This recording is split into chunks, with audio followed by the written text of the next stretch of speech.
L'image que je viens d'ouvrir a une largeur de 1200 pixels et une hauteur de 795 pixels. Le calque ici correspondant a bien sûr les mêmes dimensions. On appelle aussi canevas de l'image la zone qui est recouverte par l'image. Le canevas de l'image a la même taille que l'image, 1200 par 795. Le personnage qui se trouve sur cette photo est au milieu. Je voudrais recadrer cette photo de manière à ce que ce personnage se trouve vers la gauche.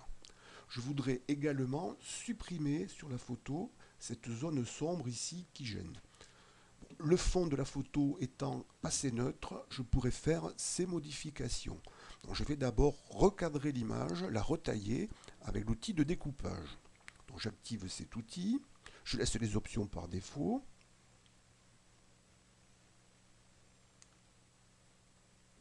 Voilà, j'ajuste en haut, je peux ici ajuster, comme ceci. Donc si je clique à l'intérieur, comme je vais découper l'image, la largeur du canevas va être modifiée. Je clique donc, le canevas ici ne fait plus que 970 pixels. Il faut que je retrouve la taille du canevas d'origine. Je vais dans le menu Images et je fais Taille du canevas. Je vérifie ici que les maillons de la chaîne soient bien ouverts, ne sont pas liés, c'est le cas par défaut. Je modifie la largeur. Donc comme les maillons ne sont pas liés, la hauteur ne se modifiera pas, ne sera pas affectée. Donc je tape la largeur d'origine, c'est-à-dire 1200. J'appuie sur la touche entrée de mon clavier.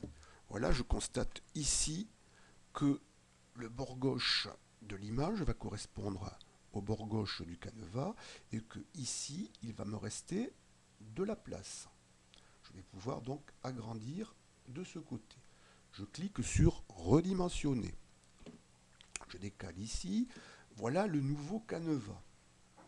Ici, je m'aperçois que je retrouve la même taille qu'à l'origine, 1200 par 795. Or, mon calque, matérialisé ici par des pointillés jaunes et noirs, est moins large que le canevas. Donc il faut que, dans un premier temps, je demande à mon calque d'avoir la même largeur que le canevas. Donc je vais dans le menu calque et je vais faire calque aux dimensions de l'image. Je m'aperçois ici que le pointillé, cette fois, recouvre exactement la taille du canevas. La partie blanche ici correspond à la couleur de l'arrière-plan. Donc, pour terminer mon travail, il va falloir que je reproduise une partie de cette zone et que je la duplique sur la droite. Pour cela, je prends l'outil de sélection rectangulaire, je laisse les options par défaut, je vais prendre une bande ici. Donc, je peux déplacer pour ajuster, je peux dépasser en haut et en bas. Quand je vais cliquer, la sélection s'adaptera à la hauteur du canevas. Donc je clique ici, voilà, et je vais dupliquer cette partie. Donc je vais dans le menu édition et je fais copier. J'aurais pu aussi emprunter le raccourci CTRL et C. Je vais maintenant encore dans le menu édition et je fais coller. J'aurais pu utiliser le raccourci CTRL plus V. Une sélection flottante apparaît ici.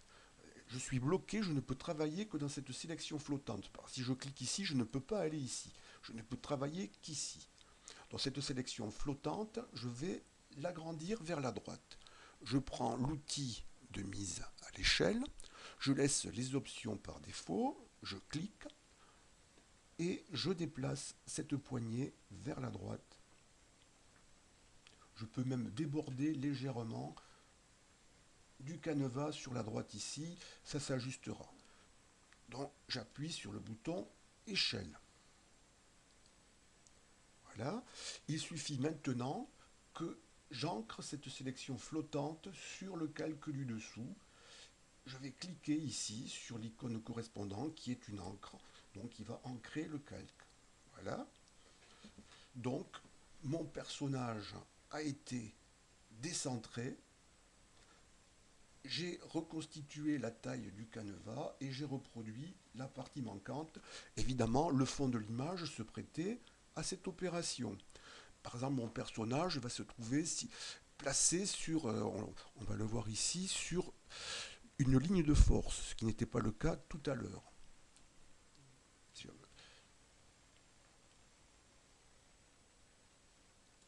Placé sur cette ligne de force ici. Il est mieux centré que tout à l'heure. Donc j'ai mis ici dans les options de l'outil de sélection, dans mise en évidence, règle des tiers. Bon, je ne vais pas faire de sélection, donc je fais sélection, aucune. Bon, voilà comment j'ai recadré une image tout en conservant la taille du canevas d'origine.